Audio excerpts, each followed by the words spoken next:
Thanks for tuning in to Around the Big Ten. I'm Lucy Rodine. And I'm Natalie Acapelli. Well, Lucy, college football is finally back into the swing of things with week 2 in the books. I had a blast in Ames this weekend where Iowa got a big win in the Big Ten. But now let's see how the rest of this conference went. 1 year ago, Ohio State was cheering OHIO down in Norman. But this year, Baker Mayfield had a specific response to that. Boomer Sooner. The game was close at first, but in the end of the third, Oklahoma took its first lead and did not turn back. Mayfield threw for 386 yards and 3 touchdowns and defeated OSU 31-16. Mayfield celebrated by planting the OU flag in the middle of Ohio State's field after the game. That move was met with a lot of backlash, so Mayfield apologized for his actions in a press conference this morning. Maryland came into this weekend hot off their beating their first ranked opponent in 7 years. And the Terrapins kept it going. They easily defeated Towson 63-17, scoring their most points in a game since 1954. Michigan struggled early against Cincinnati, only holding a 3-point lead at the half. But the Maize and Blue kicked it into overdrive, scoring 19 unanswered to win 36-14.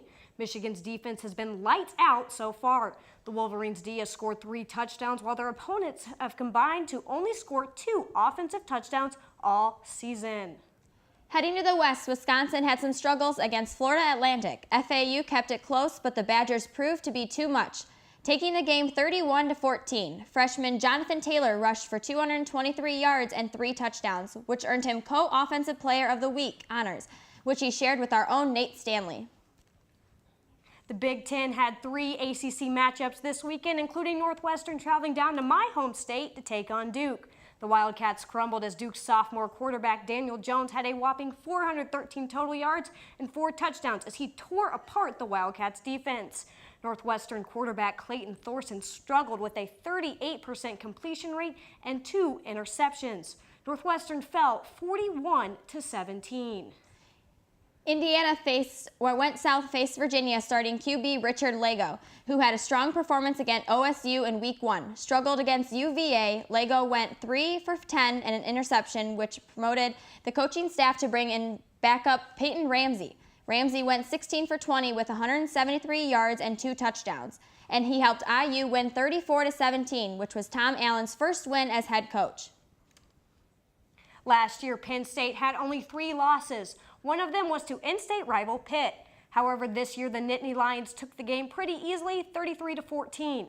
After the game, head coach James Franklin said, quote, "I know last year beating us for them was like the Super Bowl. This was just like beating Akron for us." End quote. Ouch. Well, tell us how you really feel about that, Coach. Michigan State now has 2 victories under their belt, 1 less than they had all last season. The Spartans defeated Western Michigan 28-14.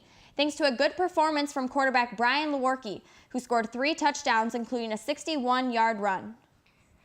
Speaking of Western Michigan, their former head coach, P.J. Fleck, and his Gophers made the trip to Corvallis to take on Oregon State. Running back Shannon Brooks scored 3 touchdowns, and the Gopher defense forced 3 turnovers, cruising to a 48-14 victory. Now let's keep it in Oregon. Nebraska went out west to face the Ducks. The Huskers came back from a 42-14 deficit at halftime.